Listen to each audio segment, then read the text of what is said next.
Sorry. Raphael. I mean, honestly. We can do this. Come on, Raphael. Keep it down.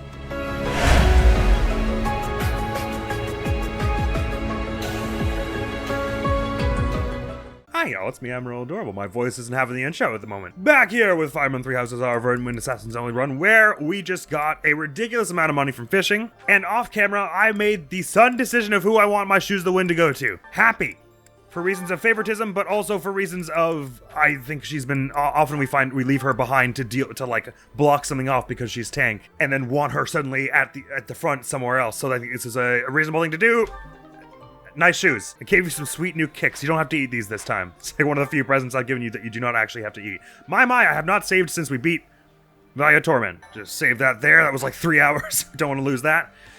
But like I said, it's a support theater episode today. Off we go. Ignatz and Leone. Let's start off. I didn't turn off the clicking bugger. Hey, Ignatz. Drawing again? I am. I suppose that's rather irresponsible, as we're in the midst of a war. I love how like half his conversations start like this, and everyone's just like, "No, dude, you need your R&R." But ever since we last spoke, I felt keen to pursue my artistic aspirations. Oh man, that's something she would probably like to hear, that she had a hand in Like I it. said, it's your calling. Don't feel bad about it. All right, I'll try to embrace it. Thank you. And you, are you practicing archery today? More just double-checking this bowstring. I want to make sure it's ready for the next battle. Okay. Well, let's both do our best. That's the spirit. Does that mean you finally accepted that you're an artist? It's inevitable, Ignatz. You're an artist! I'll try to discuss it with my parents after the war. There's little demand for knights in peacetime. Logical. In fact, painting might be a more reliable way for me to support my family. I'll try to persuade them with arguments along those lines. Good point. I'm glad you've got some confidence. Come to think of it, Leone, what will you do when the war's over? I'm also gonna go back to being a painter. Me? I'm going to become a top-tier mercenary. A mercenary in peacetime? Even after the war's over, there'll be plenty of work for me to do before peace really takes hold. It's true, there's still an obvious bandit problem in this place. And sometimes monsters just show up when certain people sigh. I'll pay what I owe my village back, with interest. After that, I don't know. Never thought about it. I'm sure you can do whatever you put your mind to. Hardly. Lots of options just don't suit me. I mean, could you imagine me as a songstress? Well, but you wouldn't put your mind to that. Yeah, I don't know. Once I've paid off my debts, I guess I'll just have to find something new. I don't think there's any rush. You can travel and relax and think about it. Yeah, the time when you're supposed to be doing all that is like in your 16 to 25s, which most of you guys have lost to the war, so you have time to figure it out after. Travel, huh? There's an idea. Want to come with? Huh? Me? Sure. You were really excited about different styles across the world, weren't you? Don't you want more of that? Maybe even see the sky in a new shade. Yes, I suppose I do. I'd like to see the whole world. If your parents object, we'll just say I kidnapped you. Actually, Yeah, they'd probably feel free to buy say that. even if you go alone. Oh no, I want us to see the world together. Your presence makes every landscape more beautiful. Hey, hold on. What's this all of a sudden? Oh, that's not what I meant. You're hilarious, Ignatz. There's never a dull moment with you around. So sweet. I like what she said about seeing the sky in a different shade, because there's obviously like a sort of like a metaphorical way to interpret that. Did the sky just get darker? All of a sudden? It might have done. I can't tell. But also, he was saying something, I can't remember if he said he was saying it to Leone, but he said something about the way the land, because he was talking about like the artistry of it and the colors of the landscape influence the colors of the sky by virtue of contrast. But there's also like a double meaning of there of like the places you go and the people you go to those places with influence the way you look at it, I guess. That was kind of cute and sort of quasi-romantic there. Well, not quasi, it was pretty romantic there in the middle of all that. Now, Hoppy and Hilda. We had this one somewhat recently in a Three Houses French Supports episode. Sidelines. Why did you put me on the battlefield? Because it was you. House Goneril asked for it. Well, I didn't think you would be allowed to sit out. You did protect me, so I guess I can't complain. Wait a second, you're hurt. Did that happen when you were defending me? No, it had just happened a lot in general. No. Oh, you're lying. How Damn could it. you be so reckless? thought Claude was the only one who knew my lying face. Perhaps you'll say that that's what friends do. They look out for each other and save each other. Well, you didn't give me a chance to say it. But if I saw you getting attacked, I wouldn't risk my neck to save you. Yes, you would. No, don't overestimate me. I don't know if I've told you this, Professor. I have a very impressive big brother. How could I forget? It was like the subject of the entire last, like, two weeks ago. I'm not just saying that. He's strong, smart, nice. He's basically perfect. Before Claude turned up, people talked about him becoming the next leader of the Alliance. That would have been unusual. Don't mention that to Lawrence, by the way. He never shuts up about that kind of thing. Anyway, my parents have high expectations for my brother, and he almost always meets them. No one expects anything of me. If something's even a little bit difficult, I find someone else to do it for me. That's what I've done my whole life. Are you scared of disappointing people? Of course. I can't stand the idea of not meeting someone's expectations. I know how people react when that happens. From watching my brother, I mean. People force their expectations on you, and then if you fail, they look so disappointed. Whenever that happens to my poor brother, he looks just devastated. So don't expect anything of me, please. That way, I can't disappoint you. I won't expect anything, but I believe in you. You're stubborn. Granted. Okay, fine. Keep believing in me. I mean, I've seen what you can do, man. You lethality'd someone by, like, shooting arrows. You commanded someone else to shoot arrows at people in such a way that you one-shotted them while they were wearing, like, 6 inches of steel plate armor. I do want to support you and support my friends. Oh, good. Well, that's what we're doing right now. That's A+, in fact. Or A. Just don't want to let you down. Don't worry, you couldn't. A very, very useful insight into Hilda's character if you didn't understand that about her already by this point in the game. Although I think by the time I got to that A support in the first time I played it, I was like, oh, okay, I'm starting to get that that's what Hilda's really about. She's not actually as ditzy and lazy as she claims to be. She's partly a bit of that, but mostly it's a mask because she'd rather not anyone expect anything of her. Because she's got a slight inferiority complex and a crippling fear of failure, which is something that we can all relate to on some level, I'm sure. Maybe not the crippling part, but the fear of failure. Fury and happy! Let's hear it. Anyway, I like that support is what I'm getting at. Let me get this straight. The stars aren't moving, but the ground we stand on is? Yep, we're on a big round thing that's always spinning. And that's why the stars seem to move through the sky. Don't the stars move like a little bit, though? I mean, they're also in orbit around something, surely, right? Hard to believe, isn't it? But it's true. I admit I'm having a difficult time wrapping my head around it. How is it you know these things anyway? Google. If you were a noble, it would make sense that you'd have a formal education on all of this. In the village where I was born, there were people who studied the stars. They taught me. A village of stargazing folk, huh? Do tell. I've never heard of such a place. It's a very well hidden village. It was a small settlement deep in the forest where no one ever bothered us. I was born there, grew up there, but when I got older, I felt like I needed to see the world. I couldn't live my whole life in one place, you know? So I struck out on my own. I always knew you were an odd little bird, but your birthplace makes you a rare little bird. Yeah, well, pretty soon after leaving her nest, this rare little bird was put in a cage. I thought it might be some kind of punishment for leaving the forest. What the hell? You think that because you wanted to live your life, you'd be punished? That's ridiculous. Look at this objectively. Was it punishment? Or was it just plain bad luck? There's nothing wrong with wanting to see the world and expand your horizons. Take me. Had I never left that gutter I call home, I'd have gone my whole life never learning how to look at the stars. Yeah. I left my village because I thought I'd find a better life beyond the forest. Now, I'm not so sure. Regret is pointless. What matters is how we live right here, right now. You know? Yeah, Do you ever want to return back home? I could say no, but I'd be lying. I've been feeling homesick lately. Nothing happened there, for better or worse. There wasn't much to be scared of. Everyone said the outside world was dangerous, that beyond the forest, all we'd find was an early grave. That wasn't exactly true, but my life was for sure easier when I lived there. I used to spend my days fishing, hunting for pretty flowers, running around for no reason? A rare occurrence indeed. What is? Seeing you smile in that way. You're always so, I don't know, neutral? That's not true. I smile when there's something to smile about. It's strange, though. When I'm talking to you, I can't help but let my guard down. Yeah, he has that effect on all of us. I don't like to discuss where I came from, but with you, I feel like I can open up. Well, it's probably because he's been somewhere similar. Not necessarily in that your circumstances were similar. It sounds like your early homes were quite different, but that sensation of leaving and then people treating you way differently once you leave.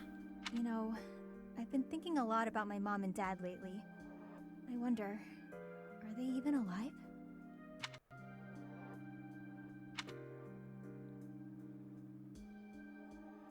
What an unusual place for that to end, man. That's an interesting. They have such an interesting little chemistry there. It's an unusual thing to bond over stargazing, I guess. Not like bad or anything like that, but just as for this cast, it's very much something we haven't seen before, and just I don't know. There's something very like I was saying about Petra and Claude hanging out there in the woods on their favorite tree. There's something very detached about them just sitting out under the stars and talking on their little sports, and I don't know, it just makes it very magical and it's nice and special. I like their supports a lot. Let's say the Iron Hanneman! Phew. That about wraps it up for today's training. Thanks to a certain distraction. I wonder if he heard you. Professor Hanneman, I know you're there. It's extremely unsettling the way you're always staring like that. Oh, my apologies, child. Hey, whoa, she's like 20 now. To remain inconspicuous, not wanting to interrupt. Don't be condescending. Your half-hearted attempt to hide your weird staring only makes it weirder. Well, I must apologize. In the future, I shall do my staring out in the open. Oh, good. What a normal thing to say. That might ease the weirdness, but it will continue to be extremely unsettling. I have no desire to disturb nor to disquiet you. Good. Then you will cease your staring as you have been asked. But you are a more exquisite subject for my crest research. Nope, don't say that either. And you understand that the foundation of all research is observation. You're making it worse. I understand well enough, and I'll do my best to ignore it. But in return... In return, I will keep your secret. I have not spoken a word of your twists, not even to the church. In return, I will not blackmail you? Is that what you just said? If they knew I was withholding such valuable information, I might be branded a traitor. But such matters are trivial compared to the future of Crestology. Shh! Don't talk so loudly about it out here in the open! Pardon my excitement. I simply cannot let the opportunity to study such a miraculous subject go to waste. At the risk of being branded a traitor? These What's with you? crests may seem miraculous to you, but for me, they fall under the category of curse.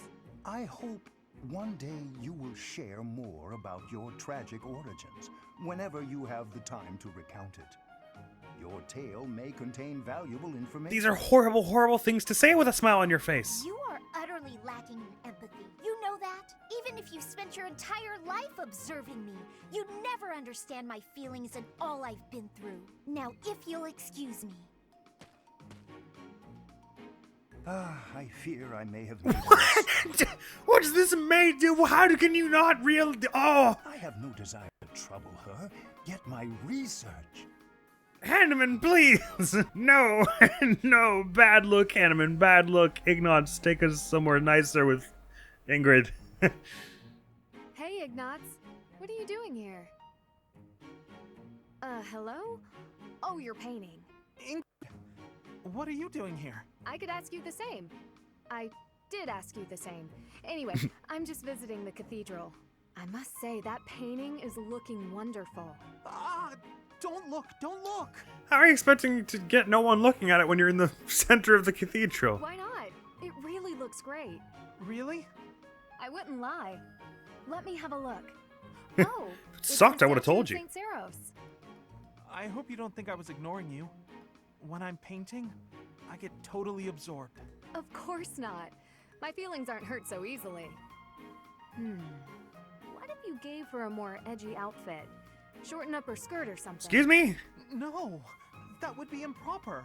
Ooh, and how about making her sword bigger? Oh, turn her into a valiant knight. Alright, that I could go for. That's cool. But she's not a knight. Come on. Just this once?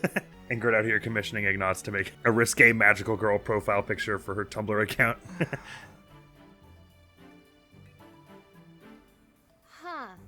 She doesn't exactly look like a knight. More like a maniacal demigod. Everyone's a critic. Yeah, it just kind of came out that way. It's different. Not quite how I envisioned. Not how I think the people of Faith will like to see it either. It's my fault. I should have stuck to my original idea. I'm sorry I pushed you, Ignatz. I'll leave you be. Aw, well now I feel bad about that, because she was just trying to have some passion and she's overstepped a little, and being that he doesn't like to push back against that sort of thing, he didn't. But they could have. That could have been so much fun. Oh man, I want to see that to A now. It's not fair. We have such limited time on this earth, but I want to spend it all watching Fire Emblem supports. Claude and Shamir. There's really no better place for my midday nap than under the shade of a nice big tree. I'm sure Petra's gonna be watching this whole support. The twittering of the birds. It's like they're singing a lullaby just for me. Ah! Is that a dagger? Being ambushed? Claude, why are you lazing about? You should be training. Shamir! Was this your doing? Talk about unfriendly. Another inch and you would have sliced my handsome nose clean off my roguishly beautiful face. But I didn't. Fortunately for you. You know, if you wanted to give me a talking to, you could have done This is so a really with your words calm instead. way to talk about almost having killed someone. Talking thing. Conversation was not my intention. Well, that's clear. What then? Prank? That's not better. I thought we were under attack. I could have died from the shock. Look closely at the dagger. Right. Here's a poor spider impaled on it. A poisonous spider. The tiniest bite from which can cause fever, headache, and relentless vomit. Well, then it's venomous. Or worse.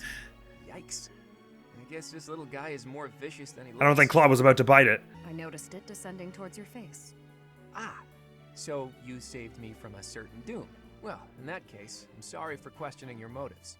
I promise to repay the favor someday. You sound very sincere. I'll keep that in mind. You should really not say that to an assassin. I mean, I know we're all assassins, but like an assassin by profession. We got Hoppy and Liddy to B support. I don't even remember what we talked about with him first time. Don't miss the lectures, right? Are you thinking about the battle that you weren't a part of? I was wondering why it seems as if no one values their own lives. Why do we fight until we die? Why do we kill without hesitation? Well, I hesitate long enough to say the words no hesitation in my crit quote. I hate it. I don't like taking lives, or even the sight of blood. That's good and normal and healthy. In the last battle, some of the soldiers under my command died for foolish reasons. Those soldiers could have pulled back. Instead, they kept fighting and were overrun. Am I supposed to be satisfied with the victory alone, even at the cost of such life? No, I couldn't be satisfied with that. Exactly. I don't see the point.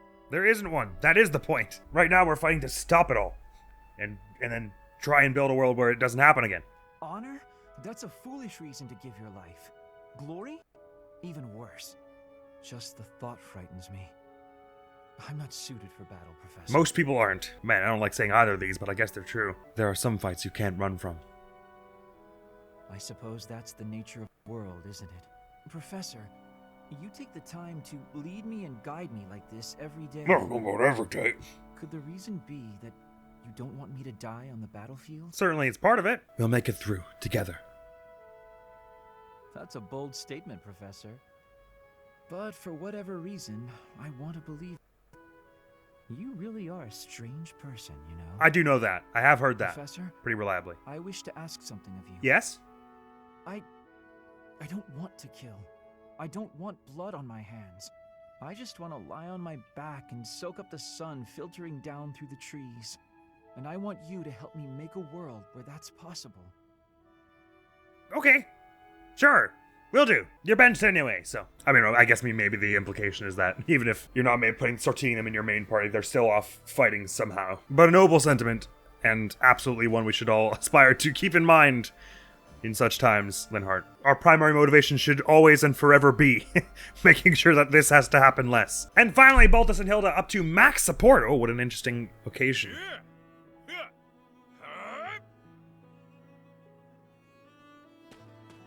Balti? Still training at this hour? How unexpectedly diligent of you. He's gonna try and make himself beefy so he can repay his debts. And you. Ah, Hilda! How are things? Anything of note to report? No? I'm not sure what you mean. Oh, I don't know. You haven't been approached by any lovelorn goons lately, have you? Just you, buddy. Now that you mention it, it's been a few days since any guys have flirted with me. Fantastic. They got the hint. Whoa, wait a second. Are you pulling some weird prank on me? Of course not. I'm just doing my best to keep my promise to Oh host. no, you're That's threatening all. her suitors, Sedith style? Oh, not this again. That was ages ago. I'm sure my brother's forgotten all about it. Balthus doesn't forget his debts. Dead wrong, pal. I actually had the chance to see him recently, and he had a new request for me. What? He told you to get rid of any guys who show interest in me so that I stay his innocent little sister forever? That sounds more like Sedith than Holst, don't you think? Fair point. What was the request? Guys here have the gall to consider you a potential bride. It's my job to test them, see if they're worthy. I don't know, this still sounds very Sedith-ish. I don't like where this is going. Since Holst isn't here to do the honors, I've spread the word that nobody is fit to marry you unless you defeat the great king of grappling in a fight. I see where this is going. Oh, Balthus, just tell her, would you? What? That's exactly the same as getting rid So of that them. Balthus is the only one How left. so? It only eliminates the guys who are dumb enough to take up the challenge. No one is that dumb. No one around here thinks they can beat the stupendous king of grappling or whatever. That's why I leveled the playing field by allowing sneak attacks. Plenty have already tried their luck. One guy actually tried to strangle me in my sleep. Neat. Wow, a sleep strangler. He sounds like husband material. And that's why I've been training so much. Can't let you end up with some weakling after all. This Why is not? madness. If you keep getting stronger, pretty there strong won't in a be fight. anyone who fits the bill. True. You could spend your whole life searching and never find a match for Balthus the Great. Uh-huh. The only people who stand a chance are Holst and me. To prove that you're worthy of my hand in marriage, you're going to fight yourself. Don't even give him ideas, man. I always knew I was my own worst enemy. One day I'll finally meet my equal in battle. Me. So you're going to punch yourself out? Is that your idea of a romantic gesture? I'm sure some people would be very into it. Hubert just has that sense about him. When that for fateful day instance. arrives, Hilda, I want you to know that I intend to keep my word. Huh. A girl could do worse, I suppose. I suppose. It's dedication, if nothing else. Oh my. If they end up together, is the end card gonna be like... Balthus lost many teeth from knocking himself out, and used one to make the ring for his marriage proposal. Oh my. Oh my, what a strange support that was. On the topic of support, since we have Ash returned to the monastery, we can start sorting Linhart and Ash with Happy to get those supports up, because I'd really like to see them. I've been thinking about who we'll bring as our main, and part of our main party for the Crimson Flower Magic one we're going to do after this one. And Constance and Yuri both seem like they would be fun to bring, and we get to see more of their supports as a result. Because we still have plenty of those that we're not going to see in this run, probably, as we're not sorting any of them. Because we want to probably bring all the Crimson Flower people. So that's already like 8 or 9.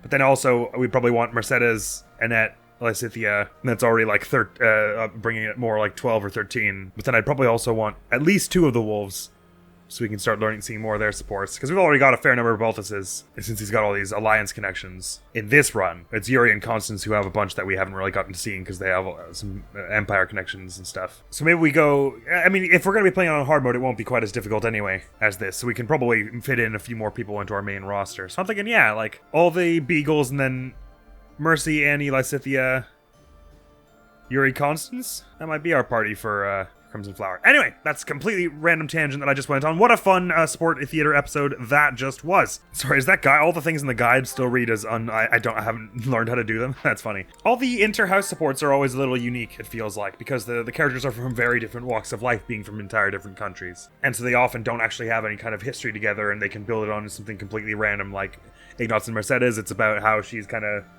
seems wishy-washy through life, and he's always very anxious and uptight. And then with Ingrid and him, she's like trying to influence his art. Like I was saying before with Claude and Petra, they just get to hang out in a tree and have fun. So I like all the inter-house supports. I definitely want to be doing more of those in the rest of this playthrough.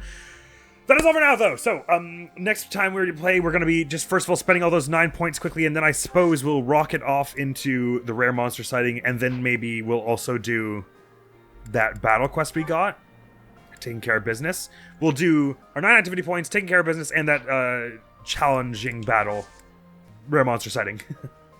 All next episode, and then the episode after, I guess we'll have a stab at one of the paralogs. Next video going up with the channel, however, is going to be the Twilight Bachelor. Yes, another entry into the Multiverse Bachelor series that I did with Tales of Zestiria and this game already. Although we still have to do it again for the DLC characters at some point. I realized, you know what? I don't actually have to do it for games we've played on the channel already. It's fine. I can do it whatever games I want. It's my channel. So I'll do one for Twilight Princess, and that'll be the next episode, after which will be more 5 and 3 Houses, where we're getting into those side objectives and battle day and teaching day and all that. Thank you so very much for coming around. Hopefully I will see you around. Admiral's gonna be out of here now. Peace! All I have to do is believe in my client, in all Obi's innocence. Right. So they're giving me no extra help there. Okay, steals the fence over me. I did it. Blowing Lord's insults no limit. I was on guard. They were faithfully. They're gonna be all mother. Hands unclean. The accused did the deed. Forced the box open. They heated it.